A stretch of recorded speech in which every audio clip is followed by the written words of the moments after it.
അഊദുബില്ലാഹി മിനശ്ശൈത്വാനിർ റജീം. ബിസ്മില്ലാഹിർ റഹ്മാനിർ റഹീം. അൽഹംദുലില്ലാഹി റബ്ബിൽ ആലമീൻ. അല്ലാഹുമ്മ സ്വല്ലി അലാ സയ്യിദിനാ മുഹമ്മദിനിൽ ഫാത്തിഹി ലിമാ ഉഗ്ലിഖ വൽ ഖാതിമി ലിമാ സബഖ നാസിൽ ഹഖ് ബിൽ ഹഖ് വൽ ഹാദി ഇലാ സിറാത്തിക്കൽ മുസ്തഖീം വഅലാ ആലിഹി ഹഖ്ക ഖദ്രിഹി വമിഖ്ദാരിഹിൽ അദീം. യാ ഹിമ്മത്തശ് ശൈഖ് ലനാ ബിഹാദൽ മഹ്ദരി വൽതഅതിഫി ബിനദ്റത്തിൻ തഅതി ലനാ ബിൽഗഫരി. اللهم إني أستودعك جميع ما أنظره في هذا الكتاب حتى ترده علي في وقت احتياجي إليه. അൽഹംദുലില്ലാഹ്. സൂറത്ത് നിസായിലെ 29, 30, 31 വരികളാണ് നമ്മൾ കഴിഞ്ഞ വർഷം വിശദീകരിച്ച ഷെയ്ഖ് ഇബ്രാഹിം നിയാസ് റളിയല്ലാഹു അൻഹു തങ്ങളുടെ തഫ്സീറിൽ നിന്ന്. പിന്നെ നോട്ടും പേനയൊക്കെ എടുത്ത് ഇരിക്കുന്ന ആളുകൾക്ക് അള്ളാഹു ഒരുപാട് ബർക്കത്ത് ചെയ്യട്ടെ. നിങ്ങളെ പഠിക്കുന്നതിലൊക്കെ അള്ളാഹു അതൊക്കെ നിങ്ങളെ ഹൃദയത്തിൽ കൊത്തിവെക്കുന്ന പോലെ ആക്കട്ടെ ഇൻഷാ അല്ലാഹ്. എല്ലാവരും അതുപോലെ നോട്ടും പേനൊക്കെ എഴുതി മുഴുവനായിട്ട് എഴുതണമെന്നൊന്നുമില്ല. നിങ്ങൾക്ക് ഭയങ്കര സ്ട്രൈക്കിംഗ് ആയി തോന്നുന്ന, വളരെ പ്രധാനപ്പെട്ടതാണെന്ന് തോന്നുന്ന ചില പോയിന്റുകളൊക്കെ ചെറുതായിട്ട് നിങ്ങൾക്കറിയുന്ന ഭാഷയിൽ എഴുതിയെടുത്താൽ മതി. പിന്നെ ഞാൻ PDF അയക്കുന്നുണ്ട്. അപ്പോൾ നിങ്ങൾക്ക് പഠിക്കണം എന്നുണ്ടെങ്കിൽ എന്ത് ചെയ്യുക, PDF നോക്കി എന്ത് ചെയ്യുക, വായിച്ചിട്ട് പോയിന്റുകൾ എഴുതിയെടുത്ത് ഒരു പുസ്തകമായി സൂക്ഷിക്കുക. വളരെ ഉപകാരം ചെയ്യും. കാരണം അല്ലാഹു പിന്നെ അത് നമുക്ക് സുന്നത്താക്കിയിട്ടുള്ളതായതുകൊണ്ട് കേട്ടോ. ഇൻഷാ അല്ലാഹ് സൂറത്ത് നിസായിലെ 29, 30, 31 ആയത്തുകളുടെ ഫിരിയാൽ തഫ്സീർ എന്നുള്ള ഭാഗമാണ് നമ്മൾ വായിച്ചിരുന്നത്. ഞാൻ ആയത്തുകളൊന്നും കൂടി ഓതാം. യാ അയ്യുഹല്ലദീന ആമനൂ ലാ തഅഖുലൂ അംവാലക്കും ബൈനക്കും ബിൽ ബാത്തിലി ഇല്ലാ അൻ തകൂനു തിജാറതൻ അൻ തറാദിൻ മിൻകും വലാ തഖ്തുലൂ അൻഫുസക്കും ഇന്നല്ലാഹ കാന ബിക്കും റഹീമാ. യാ അയ്യുഹല്ലദീന ആമനൂ, അല്ലയോ വിശ്വാസികളെ, ലാ തഅഖുലൂ അംവാലക്കും, നിങ്ങൾ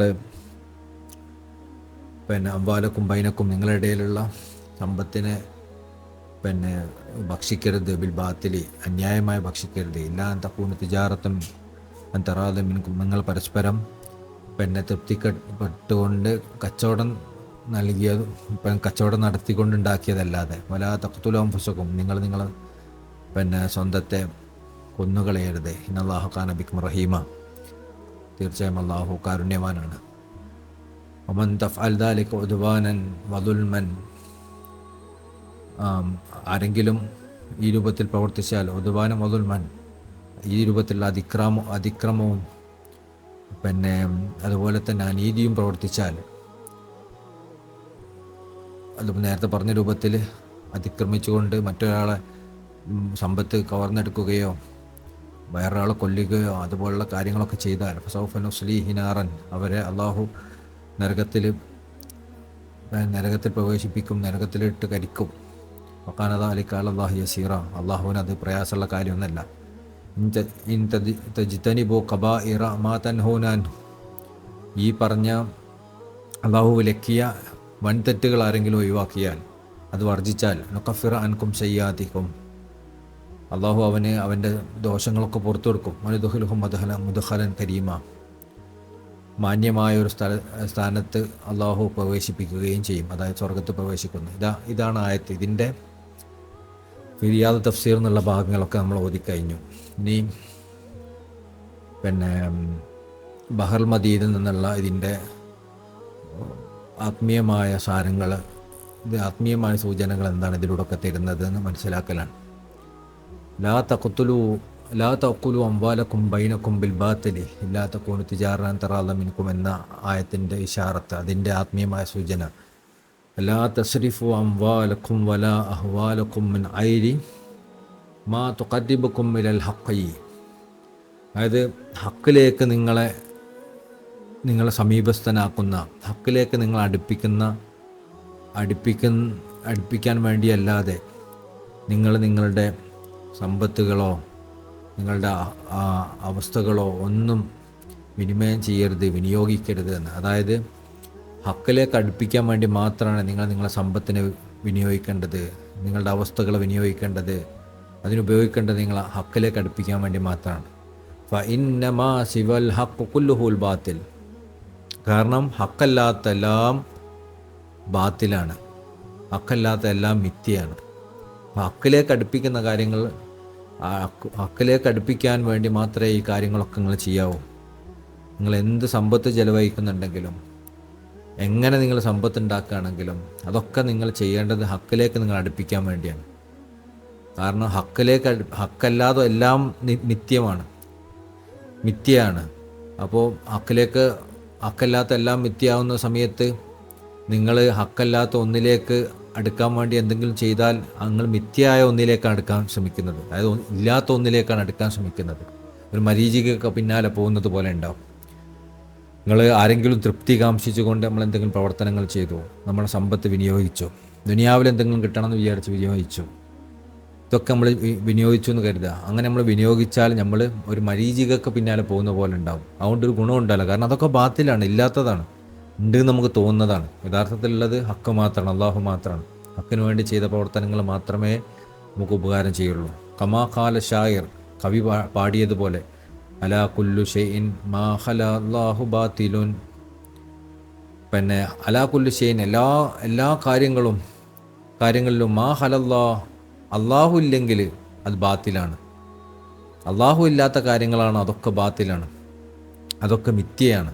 വകുല്ലു നഈമിൻ ലാ മഹാലത്തൻ സായില, ഏതൊരു അനുഗ്രഹവും ഉറപ്പായും സായിൽ നശിക്കുന്നതാണ്. അപ്പം അള്ളാഹു മാത്രമേ നശിക്കാത്തതുള്ളൂ. കുല്ലു മൻ അലൈഹാ ഫാൻ വയബ്ഖാ വജ്ഹു റബ്ബിക ദുൽ ജലാലി വൽ ഇക്റാം കുല്ലു ഷൈഇൻ ഹാലികുൻ ഇല്ലാ വജ്ഹഹു എന്നൊക്കെ പറഞ്ഞെടുത്ത് അള്ളാഹുവിൻ്റെ വജ്ഹ് മാത്രമേ ബാക്കി ഉണ്ടാവുള്ളൂ. അവനാണ് ബാക്കിയായവൻ, അവനാണ് യഥാർത്ഥത്തിലുള്ളവൻ. അപ്പോൾ അവന് വേണ്ടിയല്ലാതെ നമ്മൾ ചെയ്യുന്ന, അവന് വേണ്ടിയല്ലാതെ അവനില്ലാത്ത ഏതൊരു പ്രവർത്തനവും ബാത്തിലാണ്, മിഥ്യയാണ്. എന്നാൽ അവനുള്ളതൊക്കെ ഉള്ളതാണ് അതിനും. അപ്പോൾ ഏതൊരു അനുഗ്രഹത്തിൻ്റെ പ്രവർത്തനങ്ങളിലും അള്ളാഹു ഇല്ലേ, അതൊക്കെ നശിക്കപ്പെടുന്നതാണ്. ഒന്നും ഉണ്ടാവില്ല, കാലിയായിരിക്കും. ലാ യകൂനു സർഫുഹു ഫി തിജാറത്തിൻ റാബിഹ, നിങ്ങളുടെ വിനിമയം നിങ്ങൾ വിനിയോഗിക്കുന്നത് ഫി തിജാറത്തിൻ റാബിഹ, പിന്നെ മെച്ചം കിട്ടുന്ന, പ്രതിഫലം കിട്ടുന്ന, അല്ലെങ്കിൽ ഇപ്പം നമുക്കിത് പറയില്ലേ, എന്തായാലും പ്രോഫിറ്റിന് എന്താ മലയാളം പറയാം, ലാഭം കിട്ടുന്ന കച്ചവടത്തിന് വേണ്ടിയല്ലാതെ. അപ്പോൾ ലാഭം കിട്ടുന്ന കച്ചവടങ്ങൾക്ക് നിങ്ങൾക്ക് ഉപയോഗിക്കാം. ആ സമ്പത്തിനെ, ആ വസ്തുക്കളെ ലാഭം കിട്ടുന്ന കച്ചവടങ്ങൾക്ക് നിങ്ങൾക്ക് ഉപയോഗിക്കാം. അതല്ലാത്തതൊക്കെ നഷ്ടമാണ്. അതുകൊണ്ടാണ് അല്ലാഹു പറഞ്ഞില്ല അൻ തകൂന തിജാറത്തൻ തറാദി മിൻകും. അപ്പോൾ അതിനെ വിശദീകരിക്കാൻ, ലാഭം കിട്ടുന്ന കച്ചവടങ്ങൾക്ക് ഉപയോഗിക്കാം. എന്താണ് ലാഭം കിട്ടുന്ന കച്ചവടം? തഖറുബുക്കും മിനൽ ഹബീബ്, നമ്മളെ അള്ളാഹുവുമായി നമ്മൾ അടുപ്പിക്കുന്ന കച്ചവടങ്ങളാണ്. വ തജല്ലുബുഹും ഇലാ ഹദ്റത്തുൽ ഖുർബ്, അള്ളാഹുവിൻ്റെ ദിവ്യ സാന്നിധ്യത്തിലേക്ക് നമ്മളെ വലിച്ചു കൊണ്ടുപോകുന്ന കാര്യങ്ങളാണ്. തിൽക തിജാറത്തു റാബിഹത്തുൻ, അത്തരം കച്ചവടങ്ങൾ റാബിഹത്തുൻ, അത് നമുക്ക് ലാഭം തരുന്നതാണ്. വസഫഖത്തുൻ, പിന്നെ നാഫിഅത്തുൻ, അത്തരം പിന്നെ വിനിയോഗങ്ങൾ, അത്തരം കൈമാറ്റങ്ങൾ, ക്രയവിക്രയങ്ങൾ, നാഫിയത്ത് നമുക്ക് ഉപകാരം ചെയ്യുന്നത് അല്ലാഹു തആല ആലം, അള്ളാഹുവാണ് കൂടുതൽ അറിയുന്നവൻ. അപ്പോൾ നമ്മൾ കച്ചവടം നടത്തുക എന്ന് പറഞ്ഞാൽ പരിശുദ്ധ ഖുർആനിൽ അള്ളാഹു പറയുന്നില്ലേ, ഒരു മുഅ്മിന് ആയവൻ എങ്ങനെയാണ് മുഅ്മിൻ്റെ വിശേഷണം? അവൻ്റെ സമ്പത്തിനെയും സമയത്തെയും എല്ലാം അള്ളാഹുവിന് വിറ്റവനാണ്, അല്ലെങ്കിൽ അള്ളാഹിൻ്റെ ഖലീഫക്ക് വിറ്റവനാണ്. അപ്പോൾ നമ്മളെ സമ്പത്തിനെ അള്ളാഹുവിന്, അവൻ്റെ ഖലീഫക്കും അള്ളാഹിൻ്റെ മാർഗത്തിലും ചിലവഴിക്കാൻ തയ്യാറായി. നമ്മളെ സമയത്തിനെ അള്ളാഹിൻ്റെ ഖലീഫക്ക് ചിലവഴിക്കാൻ തയ്യാറായി. നമ്മളെ സമ്പത്തും സമയവും ആരോഗ്യവും ഒക്കെ അവർക്ക് വേണ്ടി നമ്മൾ കീഴ്പ്പെടുത്തി കൊടുത്തു. അത് വലിയ ലാഭകരമായ കച്ചവടമാണ്. കാരണം ആ സമ്പത്ത് വിനിയോഗിക്കുന്നത് മോശമല്ല. ആണ് ഇല്ലാ തകൂനു തിജാറത്തൻ അൻ തറാദി മിൻകും എന്ന് പറഞ്ഞല്ലോ, അത് യഥാർത്ഥത്തിൽ ലാഭകരമായൊരു കച്ചവടമുണ്ട്. ഈ ലാഭകരമായ കച്ചവടം അല്ലാത്ത കച്ചവടത്തിൽ ഒരു ഗുണമില്ല. എന്താ ലാഭകരമായ കച്ചവടം? അള്ളാഹിൻ്റെ ഖലീഫക്ക് വേണ്ടി നമ്മൾ ചെയ്യുന്ന കച്ചവടമാണ്. അവർക്ക് നമ്മൾ സമ്പത്ത് കൊടുക്കുമ്പോൾ അതിലൂടെ നമുക്ക് അള്ളാഹുവിൻ്റെ സാമീപ്യം കിട്ടും, സ്വർഗം കിട്ടും, പിന്നെ നമ്മൾ ആത്മീയമായി ശുദ്ധീകരിക്കപ്പെടും. ഈ കച്ചവടത്തിന് ലാഭമുണ്ട്. അതുപോലെ തന്നെ നമ്മളെ ഭാര്യ സന്താനങ്ങൾക്ക് നമ്മൾ ചിലവഴിക്കുന്നത് അതും ലാഭകരമായ കച്ചവടമാണ്. കാരണം അത് നമുക്ക് അള്ളാഹിൻ്റെ അടുത്ത് നിന്ന് പ്രതിഫലം കിട്ടുന്നതാണ്. അള്ളാഹിൻ്റെ ഖലീഫ നമ്മളോട് ചെയ്യാൻ പറഞ്ഞതാണ്. അതുപോലെ അതിനേക്ക് നമ്മൾ ഉപകരിക്കുന്ന ചെറിയ കച്ചവടങ്ങളിലും നമ്മൾ കൃഷിയിലൊക്കെ നമ്മൾ മുഴുകുന്നത് അതും നല്ലതാണ്, കാരണം അതും ലാഭകരമായ കച്ചവടമാണ്. ഇതല്ലാതെ നമ്മൾ മറ്റെന്തെങ്കിലും താല്പര്യങ്ങൾ, അള്ളാഹുവും അള്ളാഹുവിൻ്റെ ഖലീഫയും നമ്മളോട് പറഞ്ഞതല്ലാത്ത എന്തെങ്കിലും താല്പര്യങ്ങൾക്ക് പിന്നാലെയാണോ നമ്മൾ പോകുന്നത്, അതൊന്നും ലാഭകരമല്ലാത്ത കച്ചവടമാണ്. അതെല്ലാം ബാത്തിലാണ്, അതിലൊന്നും ഒരു ഗുണം ഉണ്ടാവില്ല, എല്ലാം മിഥ്യയാണ്. നമ്മളിങ്ങനെ മരീചികൾക്ക് പിന്നാലെ പോകുന്നത് പോലെ തോന്നും. അവിടെ എത്തിക്കാൻ കഴിഞ്ഞാൽ ഒന്നും ഉണ്ടാവില്ല. നമ്മൾ ചിലപ്പോൾ നമ്മളെ സമ്പത്ത് ചിലവഴിക്കുന്നത് നമ്മൾ മക്കൾക്ക് വേണ്ടിയിട്ടായിരിക്കും. മക്കൾക്ക് വേണ്ടി ചിലവഴിച്ച് കുറേ അങ്ങോട്ട് എത്തുമ്പോൾ നമുക്ക് മനസ്സിലാവും ഇതൊക്കെ ചിലവഴിച്ച് വെറുതെ ആയിരുന്നാലും ഒന്നും ഒരു കാര്യം ഉണ്ടാവില്ല. ചിലപ്പോൾ നമ്മൾ സമ്പത്ത് ഉണ്ടാക്കിയത് വലിയ വീടുണ്ടാക്കാനും പിന്നെ കുറേ സ്ഥലം വാങ്ങാനും അങ്ങനെ എന്തെങ്കിലുമൊക്കെ ആയിരിക്കും. ഇതൊക്കെ ഉണ്ടാക്കി കുറച്ച് കഴിഞ്ഞിട്ടാകുമ്പോൾ നമുക്ക് അതിന് ഉപകാരമില്ലാത്തൊരവസ്ഥയിലേക്ക് അത് അള്ളാഹു എത്തിക്കും. അപ്പോൾ നമുക്ക് മനസ്സിലാവും ഈ കഷ്ടപ്പാട്ടൊന്നും വലിയ കാര്യമൊന്നും ഉണ്ടായിരുന്നില്ല. അതേസമയം ഈ കാര്യങ്ങളൊക്കെ നമ്മൾ അള്ളാഹുവിൻ്റെ മാർഗ്ഗത്തിലാണോ ചെയ്യുന്നത്, ആ ചെയ്യുന്നതിനൊക്കെ ഗുണമുണ്ടാവും. നമുക്ക് ദുനിയാവിലും കാണാൻ പറ്റും, ആഖിറത്തിലും കാണാൻ പറ്റും. വലാ തഖ്തുലു അൻഫുസക്കും എന്ന് അള്ളാഹു പറഞ്ഞല്ലോ, നിങ്ങൾ തന്നെ കൊല്ലരുത് എന്ന് പറഞ്ഞു. വലാ തഖ്തുലു, അപ്പോൾ അതിന് വിശദീകരിക്കുകയാണ് ഇബ്നു അജീബ് തങ്ങൾ. വലാ തഖ്തുലു അൻഫുസക്കും, നിങ്ങളെ നഫ്സിനെ കൊല്ലരുത്. ബിത്തിബാഇ ഷഹവാത്തി, ഷഹവാത്തിനെ പിന്തുടർന്നുകൊണ്ട്. ഒരു മിനിറ്റ്.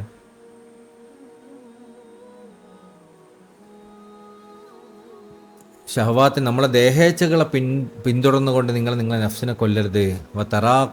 തറാഖുമുൽ ഗഫലാത്തി, അതുപോലെ അള്ളാഹുവിനെ മറക്കുന്ന അവസ്ഥനെ ശേഖരിച്ചുകൊണ്ട് നിങ്ങൾ നഫ്സിനെ കൊല്ലരുത്. ഇവിടെ നഫ്സെന്ന് ഉദ്ദേശിക്കുന്ന റൂഹാണ് കേട്ടോ, അതിനെ കുറിച്ച് കഴിഞ്ഞാൽ വിശദീകരിക്കേണ്ടത് റൂഹാണെന്നുള്ളത്. അപ്പോൾ നമ്മളെ റൂഹിനെ കൊല്ലാണ്. എപ്പോഴാണ് നമ്മൾ റൂഹിനെ കൊല്ലുന്നത്? നമ്മളുടെ ദേഹേച്ഛകളെ പിന്തുടരുമ്പോൾ നമ്മൾ റൂഹിനെ തന്നെ കൊല്ലാണ്.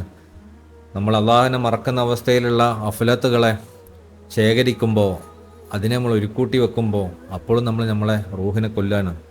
ഫഇന്നഹു, കാരണം ഇന്നഹു യുഫവ്വിതുഹുൽ ഹയാത്തൽ ഹഖീഖിയ്യ, കാരണം അങ്ങനെ നമ്മൾ ചെയ്യുന്നതിലൂടെ നമ്മൾ ദേഹേച്ഛയെ പിന്തുടരുന്നു. അഫുലത്തുകളെ, അള്ളാഹിനെ മറക്കുന്ന അവസ്ഥനെ ശേഖരിക്കുമ്പോൾ യഥാർത്ഥ ഹഖീഖിയായ യഥാർത്ഥ ജീവിതം നമ്മളിൽ നിന്ന് നഷ്ടപ്പെട്ടു പോകും. യഥാർത്ഥ ജീവിതം എന്താണ്? അള്ളാഹുവിലുള്ള ജീവിതമാണ്. യഥാർത്ഥ ജീവിതം അള്ളാഹിൻ്റെ ഖലീഫയ്ക്ക് വേണ്ടിയുള്ള ജീവിതമാണ്. ആ ജീവിതത്തിലേക്ക് ആ ജീവിതം നമുക്ക് മറന്നു പോകും. അത് നമ്മളെ ഉപേക്ഷിച്ച് പോകും. നമ്മൾ ഈ ദേഹേച്ഛകളിലും അതുപോലെ അഫലത്തുകളിലും അള്ളാഹിനെ മറക്കുന്ന അവസ്ഥയിൽ മുഴുകിയാൽ. ഖാല ഫുളൈൽ ബിൻ ഇയാദ് റളിയല്ലാഹു അൻഹു, ഫുളൈൽ ബിൻ ഇയാദ് റളിയല്ലാഹു അൻഹു തങ്ങൾ പറയാണ്, ലാ തഫഅലു അൻ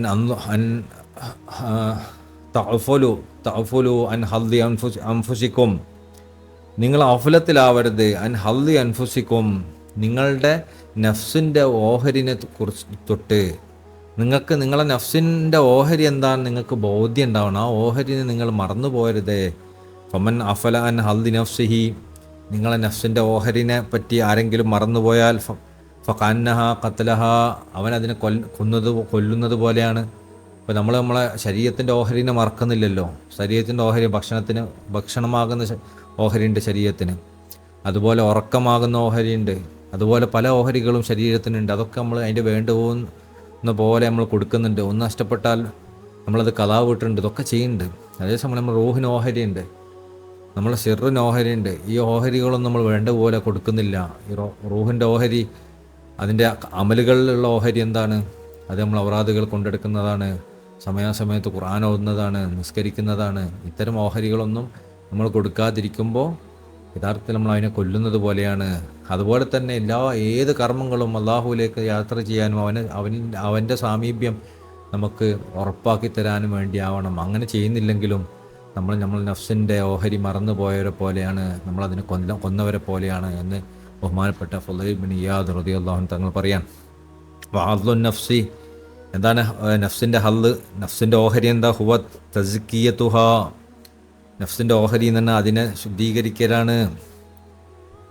വ തഹ്ലിയതുഹാ ബിൽ കമാലാത്ത്, പരിപൂർണതകൾ കൊണ്ട് അതിനെ അലങ്കരിക്കലാണ്. നമ്മൾ ഈ തുരീക്കത്തിലൊക്കെ എന്തുകൊണ്ടാണ് ഭാഗമാവുന്നത്? നമ്മൾ നഫ്സിനെ ശുദ്ധീകരിക്കാനാണ്, അതിനെ തസ്കിയത്ത് ചെയ്യാനാണ്. അപ്പോൾ നഫ്സിൻ്റെ ഓഹരി എന്താ? അതിനെ തസ്കിയത്ത് ചെയ്യലാണ്. അതുപോലെ തഹ്ലിയതുഹാ ബിൽ കമാലാത്ത്, പരിപൂർണതകളെ കൊണ്ട് അതിനെ അലങ്കരിക്കലാണ്. ഔ കൂത്തുഹാ ഫിൽ ഇൽമുൽ യഖീൻ, അതുപോലെ തന്നെ ഇൽമുൽ യഖീൻ കൊണ്ട്, ഉറപ്പുള്ള അറിവ് കൊണ്ട്, അള്ളാഹുവിനെ സാക്ഷ്യം വഹിക്കുന്ന അറിവ് കൊണ്ട് അതിന് നമ്മൾ ഭോജനം നൽകലാണ്, ഭക്ഷണം കഴിപ്പിക്കലാണ്. വൽ മാരിഫത്തി, അതുപോലെ മാരിഫത്ത് കൊണ്ടും വസിഹത്തു തംകീൻ, യഥാർത്ഥ ആരോഗ്യം അതിന് നമ്മൾ കൊടുക്കലാണ്. യഥാർത്ഥ ആരോഗ്യം എന്ന് പറഞ്ഞാൽ എന്താണ്? ദിക്ർ കൊണ്ടുള്ള സിഹത്താണ്, അള്ളാഹിൻ്റെ ഓർമ്മ കൊണ്ടുള്ള സിഹത്താണ്, അത് നമ്മൾ കൊടുക്കലാണ്. മുറാദ് നഫ്സി ഹാദർ റൂഹ്, ഈ രൂപത്തിൽ ഇവിടെ നമ്മൾ പറയപ്പെടുന്ന നഫ്സ് എന്ന് പറയുന്ന റൂഹാണ്. അപ്പോൾ നഫ്സിൻ്റെ ഓഹരി നിങ്ങൾ മറക്കരുത് എന്ന് പറഞ്ഞല്ലോ. എന്തിനെ പറ്റിയാണ് പറയുന്നത്? റൂഹിനെ പറ്റിയാണ് പറയുന്നത്. അമ്മാ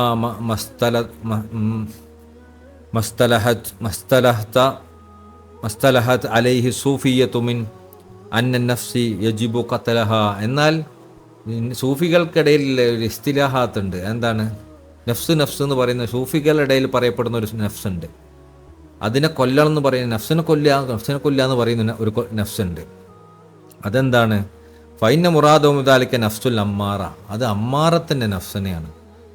അമ്മാറത്തിൻ്റെ നഫ്സിനെയാണ് അങ്ങനെ പറയുന്നത്. നഫ്സിനെ കൊല്ലണം എന്ന് പറയുന്നത് അമ്മാറത്തിൻ്റെ നഫ്സിനെ കൊല്ലണം എന്നാണ്, അല്ലാതെ നഫ്സ് മോശപ്പെട്ടതായിട്ടല്ല. ഇവിടെ നഫ്സ് എന്ന് പറയുന്നത് റൂഹിൻ്റെ നഫ്സാണ്.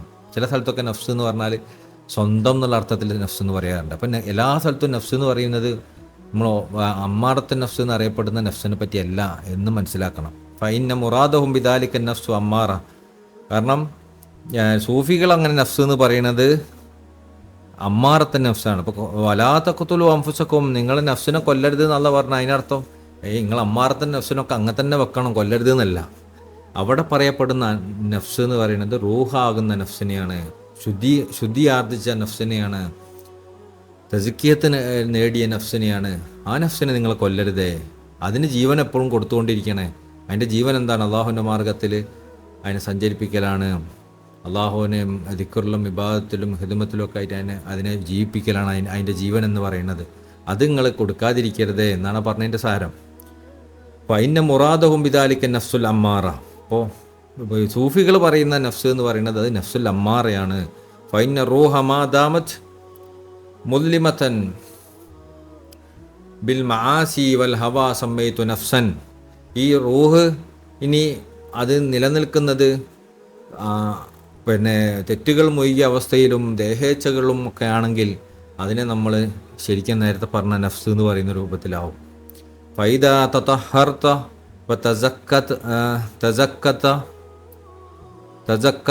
തസക്കത്ത് സമ്മൈതു റൂഹൻ, ഫൈദ തതഹർത വതസക്കത്ത് സമ്മൈതു റൂഹൻ, ആരെങ്കിലും അതിനെ ശുദ്ധീകരിച്ചാൽ വതസക്കത്ത് അതിനെ തസ്കിയത്ത് ചെയ്താൽ സമ്മൈതു റൂഹൻ, അതിനെ നമ്മൾ റൂഹ് എന്ന് വിളിക്കും. എന്നാൽ നിരന്തരം തെറ്റിൽ മുഴുകി നിൽക്കുന്ന അവസ്ഥയിലാണ്, എപ്പോഴും ദേഹേച്ഛകളിലാണ് അവർ നിൽക്കുന്നതെങ്കിൽ അതിനെ നഫ്സ് എന്ന് വിളിക്കും. അതിനെ ശുദ്ധീകരിക്കുന്ന അവസ്ഥയിലാണ്, തസ്കിയത്ത് ചെയ്തിട്ടുണ്ട് എങ്കിൽ അതിനെ റൂഹ് എന്ന് വിളിക്കും. വഹുവ മുറാദുഹന, അങ്ങനത്തെ ഒരു റൂഹിനെ പറ്റിയാണ് ഇവിടെ പറഞ്ഞിട്ടുള്ളത്. സമ്മാഹ നഫ്സൻ ബിഅതിബാരി മാ ഖാനത് അലൈഹി, മുകളിൽ മുമ്പ് പറയപ്പെട്ട മോശ സ്വഭാവങ്ങൾ ഉണ്ടാകുന്ന സമയത്താണ് അതിനെ നമ്മൾ നഫ്സ് എന്ന് ഈ മോശ അർത്ഥത്തിൽ പറയുന്നത്. അല്ലാഹു തആല ആലം, അള്ളാഹുവാണ് നന്നായി അറിയുന്നവൻ. ഇനി അടുത്ത ആയത്തിൻ്റെ ഭാഗം പറയും, ഇൻ തജ്തനിബു ഖബാഇറ മാ തൻഹൗനാൻ, നിങ്ങൾ വലിയ വൻതെറ്റുകൾ ഉപേക്ഷിച്ചാൽ, മാ തൻഹൗനാൻ, അള്ളാഹു നിങ്ങളെ വിലക്കിയ വൻതെറ്റുകൾ നിങ്ങൾ ഉപേക്ഷിച്ചാൽ എന്ന് പറഞ്ഞല്ലോ. വക്കീല, അതിനെപ്പറ്റി അഭിപ്രായം ശ്രദ്ധിക്കണം കേട്ടോ, വളരെ ഇമ്പോർട്ടൻ്റ് ആയ പോയിൻ്റ്. അത് മനസ്സിലാക്കിയ ഒരുപാട് കാര്യങ്ങൾ മനസ്സിലാവും. നമുക്കൊരു ഐഡിയ ഉണ്ടാക്കിയെടുക്കാൻ പറ്റും. നമ്മൾ ആത്മീയമായ യാത്രയിൽ ഏതാണ് കൂടുതൽ നല്ലത്, മോശം, അങ്ങനെ ഏതിനാണ് കൂടുതൽ നമ്മൾ പ്രയോറിറ്റി കൊടുക്കേണ്ടത്, ഇതൊക്കെ നമുക്ക് മനസ്സിലാവും. എല്ലാ തെറ്റും ഒരേപോലെയല്ല, എല്ലാ ശരിയും ഒരേപോലെയല്ല. വലുതുണ്ട്, ചെറുതുണ്ട്. വലുത് തന്നെ ഏറ്റവും വലുതുണ്ട്, മധ്യ നിലയിലുണ്ട്, ഏറ്റവും താഴ്ന്നതുണ്ട്. അതൊക്കെ നമുക്ക് മനസ്സിലാക്കാൻ സാധിക്കും അപ്പോൾ ഈ ഒരു ക്രൈറ്റീരിയ മനസ്സിലാക്കിയാൽ. ഇപ്പോൾ കബായിർ, വളരെ വലിയ വൻതെറ്റുകളെ നിങ്ങൾ വർജിക്കണം. മാത്രം അള്ളാഹു നിങ്ങൾക്ക് വിലക്കിയ വൻതെറ്റുകൾ നിങ്ങൾ വർജിക്കണം എന്ന് പറഞ്ഞല്ലോ. വക്കീല, അതിൻ്റെ അഭിപ്രായം, അതിനൊരു അഭിപ്രായമുണ്ട്. ദുനൂബത്ത് ലാഹിർ സഹീർ. അപ്പോൾ ഇത് അതിൻ്റെ സൂഫിയാക്കന്മാരുടെ അഭിപ്രായം കേട്ടോ. വക്കീല, അതിനൊരു അഭിപ്രായമുണ്ട്. ദുനൂബ് ലാഹിറു സഹീർ, ബാഹ്യമായ തെറ്റുകളൊക്കെ സഹീറായ ചെറിയ തെറ്റുകളാണെന്നുള്ള അഭിപ്രായമുണ്ട്. ബാഹ്യമായ തെറ്റുകൾ എന്ന് പറഞ്ഞാൽ എന്താ? നമ്മൾ കർമ്മങ്ങൾ കൊണ്ട് ചെയ്യുന്ന തെറ്റുകൾ. ഇപ്പോൾ ഏതുവരെ കള്ളുകുടി, വ്യഭിചാരം, കളവ്, എന്തൊക്കെ ഉണ്ടാവും. അതൊക്കെ ബാഹ്യമായ തെറ്റുകളാണല്ലോ. ഈ ബാഹ്യമായ തെറ്റുകൾ സഹീറാണ്, ചെറുതാണെന്നുള്ള അഭിപ്രായമുണ്ട്. അപ്പോൾ ദുനൂബ ബാത്തിനു കബായിർ, ആന്തരികമായ തെറ്റുകളാണ് വലിയ തെറ്റുകൾ. കാരണം ശാസ്ത്രങ്ങൾ പറഞ്ഞില്ലേ, കിബിർ ഒരു കടുക് മണിയോണല്ലെങ്കിലും സ്വർഗത്ത് പ്രവേശിക്കൂല. ഹസദ് നമ്മളെ ഈമാൻ്റെ മുഴുവൻ കാർന്നു തിന്ന് കളയും. അങ്ങനെ തുടങ്ങിയ തെറ്റുകൾ, അത് ചെറിയ തെറ്റുകളല്ല, അത് വലിയ തെറ്റുകളാണ് മറ്റേനെ കമ്പയർ ചെയ്യുമ്പോൾ. നമ്മളെ ഹൃദയത്തിലാണ് അസുഖങ്ങളെങ്കിൽ കിബറും അസൂയയും അഹന്തയും ഇതൊക്കെയാണ് നമ്മളെ ഉള്ളിലുള്ളതെങ്കിൽ അത് വലിയ തെറ്റുകളാണ്. അതേസമയം ബാഹ്യമായ തെറ്റുകൾ ചെറിയ തെറ്റുകൾ, അതിനെ കമ്പയർ ചെയ്യുമ്പോൾ കേട്ടോ. അപ്പോൾ ഇവിടെ കബായർ എന്ന് പറഞ്ഞാൽ അതുകൊണ്ട് ഉദ്ദേശിക്കുന്നത് എന്താണ്? നിങ്ങൾ തെറ്റുകൾ, അതായത് ആന്തരികമായ തെറ്റുകൾ മുഴുകരുത്. അങ്ങനെയാണ് ബാഹ്യമായ തെറ്റുകൾ അള്ളാഹു നിങ്ങൾക്ക് പുറത്തരും എന്നാണ് പറഞ്ഞതിൻ്റെ വിവക്ഷ എന്നുള്ള അഭിപ്രായമുണ്ട്. കുല്ലു മാഫീഹി ഹക്കു ഐരി വഹുവ കബായിർ. മറ്റൊരു അഭിപ്രായം എന്താണ്? കുല്ലു മാഫീഹി ഹക്കുൽ ഐരി വഹുവ കബായിർ.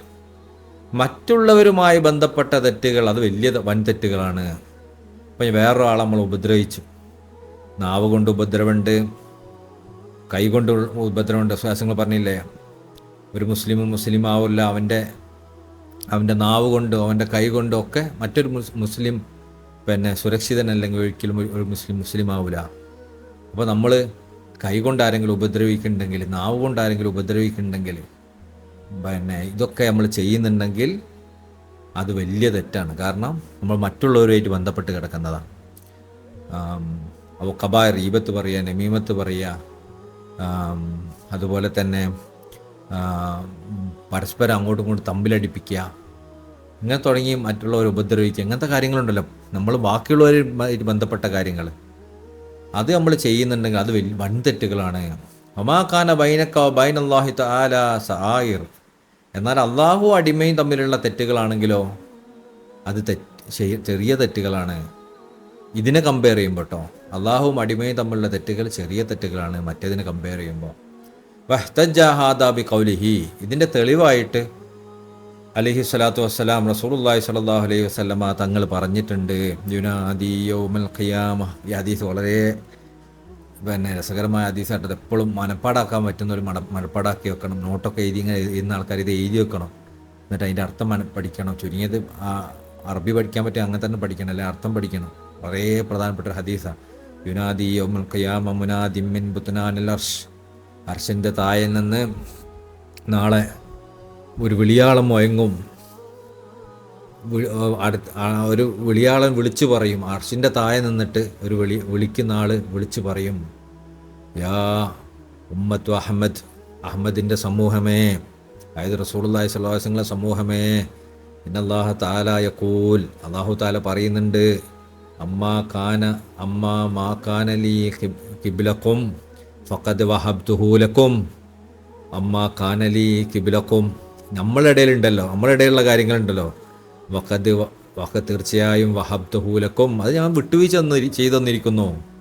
നാളെ പരലോകത്ത് നമ്മളൊക്കെ ഇങ്ങനെ പ്രയാസപ്പെട്ട് ഇങ്ങനെ അള്ളാഹിൻ്റെ മുമ്പിൽ നിൽക്കുമ്പോൾ അള്ളാഹിൻ്റെ അർശിൻ്റെ താഴെ നിന്ന് ഒരു വിളിയാളം കേൾക്കും, ഓ അടിമകളെ, റസൂലുള്ളാഹി സ്വല്ലല്ലാഹു അലൈഹി വസല്ലം ഉമ്മത്തെ, ഞാനും നിങ്ങളെ ഇടയിലുള്ള കുറേ കാര്യങ്ങളുണ്ടല്ലോ, ഞാൻ ചെയ്യാൻ പറഞ്ഞ കാര്യങ്ങൾ നിങ്ങൾ ചിലപ്പോൾ ചെയ്തിട്ടുണ്ടാവില്ല, ഞാൻ ചെയ്യരുതെന്ന് പറഞ്ഞ കാര്യങ്ങൾ ചിലപ്പോൾ നിങ്ങൾ ചെയ്തിട്ടുണ്ടാവും, ഞാനും നിങ്ങളുടെ ഇടയിലുള്ള കാര്യങ്ങളാണ്. അത് ഫഹബത്തുഹു ലക്കും, ഞാനത് നിങ്ങൾക്ക് വിട്ടു തന്നിരിക്കുന്നു.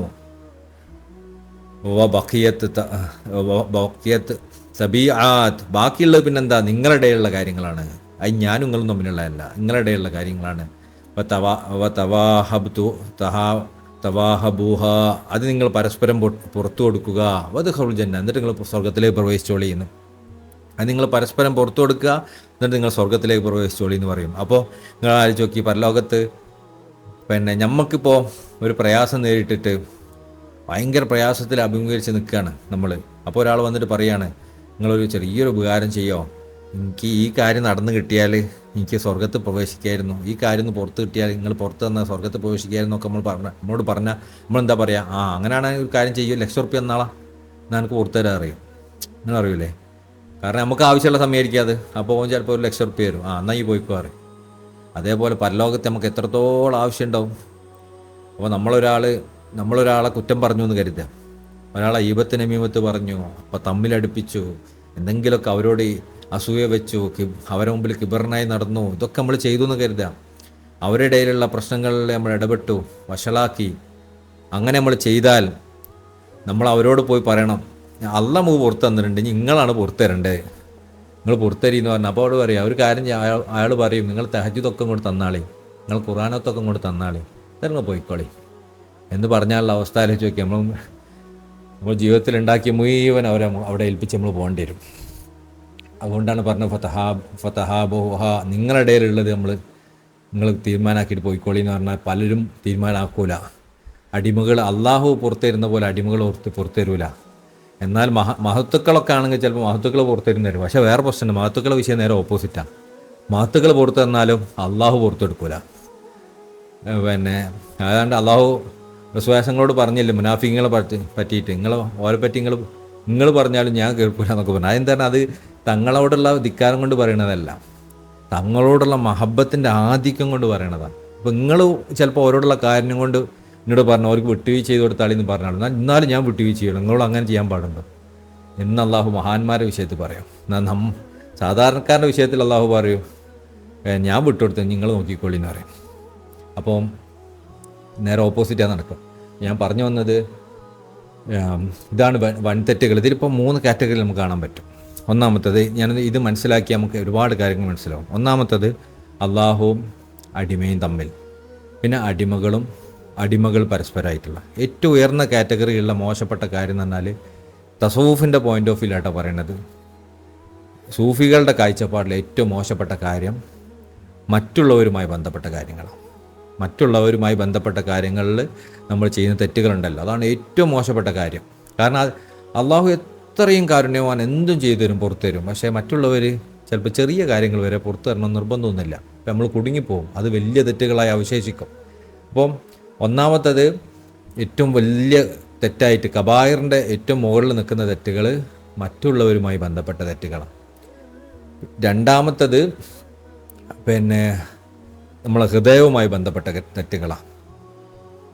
ആദ്യത്തെ മറ്റുള്ളവരുമായി ബന്ധപ്പെട്ടത്, പിന്നെ അള്ളാഹുമായി ബന്ധപ്പെട്ട്. ഈ അള്ളാഹുമായി ബന്ധപ്പെട്ട കാര്യങ്ങളിൽ തന്നെയാണെങ്കിൽ അതിൽ ഏറ്റവും വലിയ തെറ്റുകൾ എന്താ? ഹൃദയവുമായി ബന്ധപ്പെട്ട ആന്തരികമായ തെറ്റുകൾ, ബാഹ്യമായ തെറ്റുകളെക്കാളും. അപ്പോൾ ഒന്നാമത്തത് മറ്റുള്ളവരുമായിട്ടുള്ള തെറ്റുകൾ, രണ്ടാമത്തത് ഹൃദയവുമായി ബന്ധപ്പെട്ട തെറ്റുകൾ, മൂന്നാമത്തത് കർമ്മങ്ങളിലുള്ള തെറ്റുകൾ. ഈ കർമ്മങ്ങളിലുള്ള തെറ്റുകളിലാണ് പിന്നെയുണ്ട് വൻ തെറ്റും ചെറുതെറ്റും.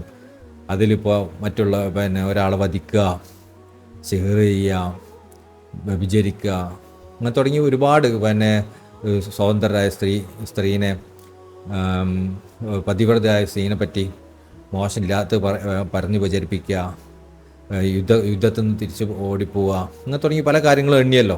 അത് എന്നല്ല, ചിലപ്പോൾ 700 ഉണ്ടാവാം. എന്താണോ അതിൽ വലിയതായിട്ട് എണ്ണപ്പെട്ട കാര്യങ്ങൾ അതൊക്കെ വലുതാണ്. അതിൽ എന്താണോ ചെറുതായിട്ട് അതിൻ്റെ കുറ്റവും കുറവൊക്കെ ചെറുതായിട്ട് പറഞ്ഞ കാര്യങ്ങൾ എന്താണോ അതൊക്കെ ചെറുതാണ്. അള്ളാഹു അല്ല അതിൽ ഏതാ വലുത് ചെറുത്, അപ്പം അള്ളാഹിൻ്റെ അടുക്കൽ അതിൻ്റെ പറ്റിയുള്ള പൂർണ്ണമായ അറിവുള്ളൂ.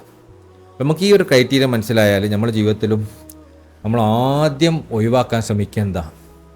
മറ്റുള്ളവരുമായിട്ട് ബന്ധപ്പെട്ട കാര്യം. നമ്മൾ ആദ്യം ശരിക്കും ഇപ്പോൾ ഒഴിവാക്കാൻ ശ്രമിക്കുന്നത് എന്താ? നമ്മൾ പേഴ്സണലായി ചെയ്യുന്ന ചെറിയ തെറ്റുകൾ മാത്രം നമ്മൾ ഒഴിവാക്കാൻ ശ്രമിക്കേണ്ടത്. അത് സൂക്ഷ്മത അങ്ങനെ എങ്ങനെയെന്ന് പറഞ്ഞിട്ട് ഒഴിവാക്കാൻ ശ്രമിക്കും. പക്ഷേ മറ്റുള്ളവരായിട്ട് ബന്ധപ്പെട്ടതിൽ നമുക്ക് ഭയങ്കര പ്രയാസം ഒഴിവാക്കാൻ. മറ്റുള്ളവരെ കുറ്റം പറയുന്ന ഒഴിവാക്കാൻ, മറ്റുള്ളവരുമായിട്ട് ബന്ധപ്പെട്ട് അവരെ ഇടയിൽ പ്രശ്നങ്ങൾ ഉണ്ടാക്കുന്ന കാര്യങ്ങൾ, അവർക്ക് ബുദ്ധിമുട്ടുണ്ടാക്കുന്ന കാര്യങ്ങൾ പ്രവർത്തിക്കുന്നത്, അതിനൊന്നും നമുക്കൊരു മടിയില്ല. നമ്മളെന്താ ചെയ്യേണ്ടതെന്ന് അതാണ് ആദ്യം ഒഴിവാക്കേണ്ടത്. മറ്റുള്ളവരുമായിട്ട് ബന്ധപ്പെട്ട കാര്യങ്ങൾ അത് നമ്മളെന്തെങ്കിലും ചെയ്തു പോയിട്ടുണ്ടോ അത് വേഗം പൊരുത്തപ്പെടിപ്പിക്കണം. നമുക്കൊക്കെ സംഭവിച്ച് പോയാൽ പെട്ടെന്ന് പൊരുത്തപ്പെടിപ്പിക്കണം. ഓരോടൊക്കെ നിങ്ങൾ പൊരുത്തം ചോദിക്കണം, ഈ പൊരുത്തപ്പെട്ടിരുന്നെന്ന് പറയണം. അത് ചെയ്തു കഴിഞ്ഞാൽ പിന്നെ അടുത്തത് നമ്മൾ ചെയ്യേണ്ടത് നമ്മൾ ഹൃദയത്തിൻ്റെ ദോഷങ്ങളാണ്. പ്രധാനമായും നമ്മൾ ഹൃദയത്തിൽ അഹങ്കാരം വരുന്നുണ്ട്, കിബിർ വരുന്നുണ്ട്, അഹന്ത വരുന്നുണ്ട്, അസൂയ വരുന്നുണ്ട്. അതിനൊക്കെ നമ്മൾ മരുന്ന് കണ്ടുപിടിക്കണം. നമുക്ക് ഒരാളെ മുകളിൽ ഞാൻ ഓനേക്കാൾ വലുതാന്ന് നമുക്ക് തോന്നിപ്പോയാൽ ഓൻ്റെ ഹിദ്മത്തിൽ ജീവിക്കാം. എന്നാൽ നമുക്ക് അതിനുള്ള മരുന്നാണത്. അതിനെ അടിച്ചമർത്തലല്ലാതെ അതിന് രക്ഷമൊന്നുമില്ല. ഒരാളെക്കാൾ മുകളിലാണ് നമ്മളും തോന്നിക്കഴിഞ്ഞാൽ, ഓനേക്കാൾ നല്ലവനാണ് ഞാൻ തോന്നിയാൽ ഓൻ്റെ ഹിദ്മത്തിൽ ജീവിക്കാൻ നമ്മൾ തയ്യാറാവണം. അങ്ങനെയാണെങ്കിൽ നമ്മളെ നഫ്സ് താവുള്ളൂ. മറ്റുള്ളവർക്കോടൊരു അസൂയ നമുക്ക് തോന്നുന്നുണ്ടെങ്കിൽ ഓന് നമുക്ക് ഗുണം ചെയ്യാൻ നമ്മൾ തയ്യാറാവണം. അങ്ങനെയാണെങ്കിൽ ഈ അസൂയ കുറയുള്ളൂ. ഓന് വേണ്ടി എപ്പോഴും പ്രാർത്ഥിക്കാൻ തയ്യാറാവണം. ഓന് വേണ്ടി ഹദിയ ചെയ്യാൻ തയ്യാറാവണം. അവന് എന്ത് ചെയ്താൽ നേരെ നമ്മളെന്താണോ നമ്മുടെ നഫ്സ് നമ്മളോട് പറയണത് നേരെ ഓപ്പോസിറ്റ് ചെയ്യാൻ നമ്മൾ തയ്യാറാവണം. അങ്ങനെ ആകുമ്പോൾ ആ രണ്ടാമത്തെ കാര്യമേ ആവുള്ളൂ. മൂന്നാമത്തെ കാര്യത്തിലാണ് വൻതെറ്റും ചെറുതെറ്റും വരുന്നത്. നമ്മളെ പേഴ്സണലായ പ്രവർത്തനങ്ങളിൽ അതിലും നമ്മൾ എന്ത് ചെയ്യണം? പരമാവധി അള്ളാഹു നിശിതമായി വിമർശിച്ച കുറേ തെറ്റുകളുണ്ട്, അതിൽ നിന്ന് പരമാവധി അകന്ന് നിൽക്കാൻ ശ്രമിക്കണം. പിന്നെ ബാക്കി ഉണ്ടാവുന്നത് ചെറിയ ചെറിയ പേഴ്സണലായ തെറ്റുകളാണ്. ഈ പേഴ്സണലായ തെറ്റുകളൊക്കെ അള്ളാഹു പുറത്തു തരും. അള്ളാഹു ഒരു നിസ്കാരം മറ്റൊരു നിസ്കാരത്തിൻ്റെ ഇടയിലുള്ള തെറ്റുകളൊക്കെ പുറത്തു കൊടുക്കും. ഒരു വെള്ളിയാഴ്ച മറ്റൊരു വെള്ളിയാഴ്ചയുടെ ഇടയിലുള്ള തെറ്റുകളൊക്കെ പുറത്തു തരും. ഒരു ഔറാദ് മറ്റൊരു ഔറാദിൻ്റെ ഇടയിലുള്ള തെറ്റുകളൊക്കെ പുറത്തു തരും. എന്നൊക്കെ പറയുന്നത് ഈ ചെറിയ തെറ്റുകളെ കുറിച്ചാണ്. അള്ളാഹുവിന് സാരില്ല എന്ന് വിചാരിക്കും. അടിമ അള്ളാഹ് തമ്മിലല്ലേ, സാരില്ല എന്ന് വിചാരിക്കുന്ന അവസ്ഥ അള്ളാഹ് ഉണ്ടാക്കും. അതും അള്ളാഹുവിനെ സമയമെടുത്തോളം, അല്ല അടിമനെ ആരിഫായ മനുഷ്യനെ സമയമെടുത്തോളം ആ തെറ്റ് ചെയ്യുന്നതും വലിയ പ്രശ്നമാണ്. എന്തുകൊണ്ട് തെറ്റാന്നാൽ ശിക്ഷ കിട്ടല്ലോ എന്നുള്ളതല്ല, ആ തെറ്റ് ചെയ്യുന്നത് കൊണ്ട് ആ തെറ്റ് ചെയ്യുന്ന നിമിഷം അവൻ അള്ളാഹുവിൽ നിന്ന് മറയിലായി നിൽക്കുന്നൊരവസ്ഥ ഉണ്ടാവും. അതവന് താങ്ങാൻ പറ്റുന്നതല്ല. അതുകൊണ്ട് തന്നെ അവന് പെട്ടെന്ന് അതിൽ നിന്ന് ഖേദിച്ച് മടങ്ങാൻ ചാൻസ് ഉണ്ട്. അതേസമയം നമ്മൾ ഈ പറഞ്ഞ ആദ്യത്തെ തെറ്റുകളിൽ ഒരാൾ മുഴുകിയാൽ, ഒരാൾ മറ്റുള്ളവരെ കുറ്റപ്പെടുത്തുന്ന, മറ്റുള്ളവർ ബന്ധപ്പെട്ട കാര്യങ്ങളിലും മറ്റുള്ളവരെ സമ്പത്ത് അപഹരിക്കുന്നതിൽ ഇതിലൊക്കെ നമ്മൾ മുഴുകിയാൽ എന്താവും? നമുക്ക് പെർമനൻ്റായ മറ കൊണ്ട് വെക്കും. കാരണം അത് അള്ളാഹ് പുറത്തരുന്നതല്ല, ഒരു പുറത്തു വന്നാലേ പുറത്തരുള്ളൂ. പെർമനൻ്റായ മറ വെക്കും. അതുപോലെ തന്നെ നമ്മൾ ഹൃദയത്തിൻ്റെ ദോഷങ്ങളാണ് നമ്മളെടുത്ത് കൂടുതലുണ്ടെങ്കിലോ അതും പെർമനൻ്റായ മറ നൽകും. എന്നാൽ അതിൻ്റെ താഴെയുള്ള തെറ്റുകൾ നമ്മൾ ചെയ്യണമെങ്കിലോ അത് പെർമനൻ്റായ മറകൾ തരൂല, താൽക്കാലികമായ മറകളെ തരുള്ളൂ. അത് നമ്മൾ 100 സലാത്തുൽ ഫാത്തിഹ ചൊല്ലിയാൽ, തെറ്റ് പുറപ്പിക്കുന്ന അമലുകൾ ചെയ്താൽ അള്ളാഹു എളുപ്പം പുറത്തു തരുകയും അത് ലിഫ്റ്റ് ചെയ്യപ്പെടുകയും ചെയ്യും. ആരിഫീങ്ങൾക്ക് അത് പെട്ടെന്ന് മനസ്സിലാക്കാൻ പറ്റും. ഇത് എപ്പോഴാണ് നമുക്ക് അള്ളാഹു മറ എടുത്ത് തരുന്നതെന്ന് മനസ്സിലാവും, എപ്പോഴാണ് അത് അള്ളാഹു എടുത്തു മാറ്റുന്നത് മനസ്സിലാവും. അതേസമയം മറ്റ് 2 കാര്യങ്ങൾ നമ്മൾ ചെയ്താൽ സ്ഥിരമായി അതിൽ നമ്മൾ നിലനിൽക്കേണ്ട അവസ്ഥ ആയിരിക്കും ഉണ്ടാവുക. അള്ളാഹു കാക്കട്ടെ. അപ്പോൾ ഈ ഒരൊറ്റ പാരഗ്രാഫും കൂടി പറഞ്ഞ് നിർത്താം. നുകഫിറു അൻകും സയ്യാതിക്കും വനുദ്ഖിലുഹും മദ്ഖലൻ കരീമ. അങ്ങനെയാണെങ്കിൽ അള്ളാഹു നമ്മളെ തെറ്റുകളൊക്കെ പുറത്തു വരികയും പിന്നെ നല്ലൊരു വീട്ടിലേക്ക് അള്ളാഹു നമ്മളെ പ്രവേശിപ്പിക്കുകയും ചെയ്യുമെന്ന് പറഞ്ഞല്ലോ. അപ്പോൾ ഇതുകൊണ്ടുള്ള ഉദ്ദേശം കുല്ലമ്മൻ യുബഇദ് അബ്ദ അൻ ഹദ്റത്ത് റബ്ബിഹി വഹുവ മിൻ അക്ബർ കബായിർ. അപ്പോൾ ഏതൊരു പ്രവർത്തനവും അള്ളാഹുവിൻ്റെ ദിവ്യമായ ഹദ്റത്തിൽ നിന്ന്, സാന്നിധ്യത്തിൽ നമ്മൾ അകറ്റുന്നുണ്ടെങ്കിൽ അത് ഏറ്റവും വലിയ തെറ്റാണ്. ഇപ്പോൾ നേരത്തെ പറഞ്ഞ തെറ്റുകളിലൊക്കെ പെർമനൻ്റായി നമ്മൾ അള്ളാഹുവിൻ്റെ സാന്നിധ്യത്തിൽ നിന്ന് പുറത്തു പോകുന്ന കാര്യങ്ങളുണ്ട്. ആ കാര്യങ്ങളൊക്കെ ചെയ്താൽ അത് ഏറ്റവും വലിയ തെറ്റുകളാണ്. ഫമൻ ജിത്തനബ ദാലിക്ക, ആരെങ്കിലും അത് വർജിച്ചാൽ, അത് ഒഴിവാക്കിയാൽ, വൈത്തക്ക കുല്ലമായി യശ്അലുഹു അനില്ലാഹി, അള്ളാഹുവിൽ നിന്ന് നമ്മളെ മാറ്റിക്കളയുന്ന എല്ലാ പ്രവർത്തനങ്ങളും നമ്മൾ സൂക്ഷിച്ചാൽ അദ്ഖലുല്ലാഹു മദ്ഖലൻ കരീമ, അങ്ങനെ ആവുന്ന സമയത്ത് അള്ളാഹു നമ്മളെ ഒരു ആദരണീയമായ പ്രവേശനം നൽകി നമ്മൾ അനുഗ്രഹിക്കും.